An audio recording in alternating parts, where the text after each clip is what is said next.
ଶୁଣନ୍ତୁ ଆପଣ ଲାଇଟ୍ଟା ଟିକେ ଦେଲେ ଇଏ ମାନେ ଏଇଟା এইটা টিভি চ্যানেলକୁ ଯାଉଛି ତ ତାହେଲେ ଆପଣ ଏଇଟା ଆଜି ଫୋନରେ କହିବାକୁ ଆସୁଛି କାରଣ ଯେ ଟାଙ୍ଗିରେ ଥିବା ସମସ୍ତ ଜମିକୁ କିଛି ସେ ନେଇଛି ହେଲା ପେଟ୍ରୋଲ ପମ୍ପ କରିବାକୁ ଆଉ ଅଲଗା ଯେଉଁ ଜାଗା ତକ ଅଛି ତାକୁ ସେ ଫ୍ରଡ୍ କରିଛି। ତା ଦେହରେ ଇଏ ସବ୍ ରେଜିଷ୍ଟ୍ରାର ଅଫିସ୍ ଦେଇକି ଗୋଟେ ମା ଗୋଟେ ଝିଅ କରିକି ଦୁଇ ଜଣଙ୍କୁ ଠିଆ କରେଇଛି। ସେମାନଙ୍କଠୁ ଯେଉଁ ଟିପ ଚିହ୍ନ ଦସ୍ତଖତ ନେଇଛି ଫ୍ରଡ୍ କରିକି ନେଇଛି। ତାକୁ ନେଇକି ଲିଜ୍ ଡିଡ୍ କରିଛି। ତାପରେ ନିଜେ ବିକିଛି ନିଜେ କିଣିଛି। ତାକୁ ଛାଡ଼ିକି ମଧ୍ୟ ସେ କୋଟାକ ମହିନ୍ଦ୍ରାରେ ପକେଇ 5 କୋଟି 20 ଲକ୍ଷ ଟଙ୍କା ଆଣିଛି। କାଲି ଅଲଗା ସମୟରେ ମଧ୍ୟ ଆମକୁ ସୁଝିବାକୁ ମଧ୍ୟ ପଡ଼ିପାରେ। ଆଉ ଅଲଗା ଦିନମାନଙ୍କରେ ମଧ୍ୟ ଘରେ ମୋତେ ବହୁତ ହଇରାଣ କରୁଛନ୍ତି। ଘରେ ପ୍ରତି 3 ଦିନେ 4 ଦିନେ ରହିକି ମୋତେ ହଇରାଣ କରନ୍ତି, ପାଟିତୁଣ୍ଡ ସବୁ କରନ୍ତି। ଆଉ ତାପରେ ଦୋକାନକୁ ଆମର ଗୋଟେ ଦୋକାନ ଅଛି, ସେଠି ମଧ୍ୟ ଅଫିସକୁ ଯାଇକି ମୋତେ ହେଲା ଧମକି ପାଟିତୁଣ୍ଡ କରିଛନ୍ତି। ସେ ଆଜିକି 7 ମାସ ହେଲା ମୁଁ ମଧ୍ୟ ରହିଛି ଝିଅ ଘରେ। ତା ସହିତ ମଧ୍ୟ ମୁଁ ହେଲା ଓଲ୍ଡ ଟାଉନ୍ ଥାନାରେ ମଧ୍ୟ ଅଭିଯୋଗ କରିଛି 2 ଥର। ସେଥିରେ ମଧ୍ୟ ହେଲା ମୋତେ କେହି ସାହାଯ୍ୟ କରିନାହାନ୍ତି। ତେଣୁ ସେଥିଲାଗି ମୁଁ ଆଜି ଟାଙ୍ଗୀ ଥାନା ମାନ୍ୟବର କୋର୍ଟଙ୍କ ଦ୍ୱାରସ୍ଥ ହେଇଛି। ଆଉ ସେମାନଙ୍କୁ ମଧ୍ୟ ମୁଁ ବହୁତ ବହୁତ ଧନ୍ୟବାଦ ଦେଇଛି। ଆଉ ପ୍ରେସବାଲା ମଧ୍ୟ ଭାଇମାନେ ଆସିକି ମୋଠୁ ନେଇଛନ୍ତି, ତାଙ୍କୁ ମଧ୍ୟ ବହୁତ ବହୁତ ଧନ୍ୟବାଦ ଦେଇଛି। ଯାହାଫଳରେ କି ଆଗାମୀ ଦିନରେ ଆଉ ଯେଉଁ ଘୋଟାଲା ହେଇଛି ତା ଦେହରେ ମଧ୍ୟ ବହୁତ ଲୋକ ସାମିଲ ଅଛନ୍ତି। ଗଭର୍ଣ୍ଣମେଣ୍ଟର ମଧ୍ୟ ବହୁତ ଲୋକ ଅଛନ୍ତି। କାହିଁକି ନା ଯେହେତୁ ମା ଝିଅ ଆମକୁ ଅଲଗା କରି ଠିଆ କରେଇଛନ୍ତି, ଯେଉଁମାନେ ହେଲା ରେଜିଷ୍ଟ୍ରେସନ୍ କରେଇଲେ ଯାହା କରେଇଲେ ସେମାନେ କ'ଣ ହେଲା ପରିଚୟ ପତ୍ରଠୁ ଆରମ୍ଭ କରି ସବୁ ଦେଖିଛନ୍ତି। ସେମାନଙ୍କୁ ତା ଦେହରେ ଜାଣିପାରିନାହାନ୍ତି କ'ଣ ପାଇଁ। ଆଜି ମୋ ପାଇଁ କଲେ କାଲି ଅନ୍ୟ ପାଇଁ ବି କରିପାରନ୍ତି।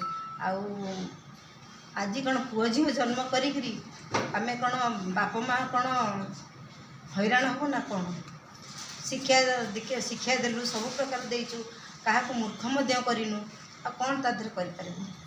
ଯଦି କହିବେ ଆପଣଙ୍କର ଯେତେବେଳେ ସ୍ୱାମୀଙ୍କ ତା ପରଠୁ ଏଗୁଡ଼ାକ ସବୁ ଆରମ୍ଭ କରିଛନ୍ତି। ଆପଣ ଗୋଟେ ପୁଅ 2 ପୁଅ ଅଛନ୍ତି, ଆପଣଙ୍କର ଝିଅଙ୍କର ବାହାଘର ହେଇଗଲା, ତାପରେ ଆପଣ ତ ତାଙ୍କ ସାଙ୍ଗରେ ରହିବା କଥା। ମୁଁ ତ ରହିଛି, ମୋର 2 ପୁଅଙ୍କ ସହିତ ରହିଥିଲି। ବଡ଼ ପୁଅ ତାର ହେଲା ବାହାଘର ହେଲା 22ରେ ବାହାଘର ହେଲା ପରେ 23ରେ ଅଲଗା ହେଇଗଲା।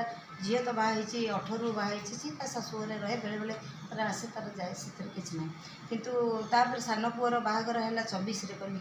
ତାପରେ ତାଙ୍କର ଉତ୍ପାତ ଆରମ୍ଭ ହେଇଗଲା। ସବୁବେଳେ ପ୍ରତି 3 ଦିନ 4 ଦିନରେ ମୋତେ ହେଲା ଟର୍ଚର କରିବା ଆରମ୍ଭ ହେଲା। ଦସ୍ତଖତ ଦେ, ତାପରେ ହେଲା ନହେଲେ କୋର୍ଟରୁ ଏଇ ଯେଉଁ କେସ୍ ଉଠା, ତାପରେ ମାରିଦେବୁ, ଅମ କରିବୁ ସମ କରିବୁ, ଏଗୁଡ଼ା ସବୁ ଏ ଯେଉଁ ଧମକ ସବୁବେଳେ ଦେଲେ। ତାପରେ ଆପଣ କେଉଁ ଥାନାରେ ଦ୍ୱାରସ୍ଥ ହେଇଥିଲେ? ପ୍ରଥମେ ମୁଁ ଦେଲି ଓଲ୍ଡ ଟାଉନ୍ ଥାନାରେ, ତାପରେ ଟାଙ୍ଗୀ ଥାନାକୁ ଯାଇଛି, ତାପରେ କେସ୍ କଲି। ହାଇକୋର୍ଟ ପର୍ଯ୍ୟନ୍ତ ମୁଁ ଦ୍ୱାରସ୍ଥ ହେଇଯାଇଛି। ତାପରେ ଆପଣଙ୍କର ବଡ଼ ପୁଅଙ୍କୁ ଜେଲ୍ ମଧ୍ୟ ହେଇଛି? ଆଜ୍ଞା ହେଇଛି, ପରଦିନଠୁ ହେଇଛି। ଜେଲ୍ ହେଇଛି? ଆଜ୍ଞା। ଆଉ ସାନ ପୁଅଙ୍କର ବି ଏଥର ଭାଗ୍ୟରେ ଅଛି, ବିଭିନ୍ନ ସରକାରୀ ସାନ ପୁଅ କହିଲାରୁ ଆମେ ଜାଣିଲୁ, ନହେଲେ ବି ମୁଁ ଜାଣିପାରିନଥାନ୍ତି। ତାପରେ ଘରକୁ ଯେତେବେଳେ ଆସିଲା ଯେଉଁ ନୋଟିସ୍ ନୁହଁ, ସେଟା କ'ଣ ପଟ୍ଟା ଆସିଲା। ପଟ୍ଟା ଆସିଲାରୁ ମୁଁ ଜାଣିଲି ଯେ ଟାଙ୍ଗୀରେ ଥିବା ସମସ୍ତ ଜମିରେ ଆମ ନାଁ ପଟ୍ଟା ହେଇଯାଇଛି। ଆଚ୍ଛା, ଯେଉଁ ଜମି ବିକ୍ରି ବେଳେ ଆପଣଙ୍କର ମଧ୍ୟ ଦସ୍ତଖତ ହେବା ଦରକାର, ସେଠି ହେଇନଥିଲା? ନାଇଁ ଆଜ୍ଞା, ମୁଁ ସେ ବିଷୟ କିଛି ଜାଣିନି। ସିଏ ତ ଯେଉଁ 2 ଜଣ ସ୍ତ୍ରୀ ଲୋକ ଠିଆ ହେଇଛନ୍ତି, ଆମେ କେମିତି ଜାଣିବୁ? ସିଏ ମା' ଭଉଣୀ ହେଇକି ଠିଆ ହେଇକି ସବୁ କାମ କରିଛନ୍ତି। ଆଚ୍ଛା, ସେ ଯେଉଁ 2 ଜଣ ଯେଉଁ ଫଟୋରେ ରହିଛନ୍ତି ସେ କିଏ? ଆମେ ଜାଣିନୁ। କେବେ ତା ମଧ୍ୟ ତଦନ୍ତ ପରିସର ନା, ଏବେ ମୁଁ ଜଣାଉଛି, ଆପଣମାନଙ୍କୁ ଜଣାଉଛି, ଆଉ ଥାନାରେ ମଧ୍ୟ ଜଣେଇଛୁ। ଯେଉଁ ଏଇ ଘୋଟାଲାରେ ଯେଉଁମାନେ ଅଛନ୍ତି, ସାମିଲ ଅଛନ୍ତି, ତାଙ୍କୁ ଯଥାଶୀଘ୍ର ତାଙ୍କୁ ଧରନ୍ତୁ, ଉପଯୁକ୍ତ ତାଙ୍କୁ ଦଣ୍ଡ ଦିଅନ୍ତୁ। କହିପାରିବା ଯଦି ଚାହିଁବ ଜଣେ ଯଦି ଟଙ୍କା ବଳରେ ଜଣଙ୍କ ସମ୍ପତ୍ତି ବି ନେଇପାରିବ? ଆଜିକାଲି ଚାଲୁଛି ସେ।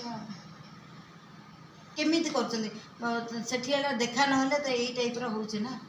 ନହେଲେ ଆମ ଜାଗାରେ 2ଟା ସ୍ତ୍ରୀ ଲୋକ, ସେ କିଏ? ସେ ଯିଏ ରେଜିଷ୍ଟ୍ରେସନ୍ କରୁଛନ୍ତି, କ'ଣ କରୁଛନ୍ତି, ସେମାନେ ବି ଦେଖିବା ଦରକାର। ଆଜିକାଲି ଗଭର୍ଣ୍ଣମେଣ୍ଟରେ ଏଇ ଟାଇପ୍ର ହେଉଛି।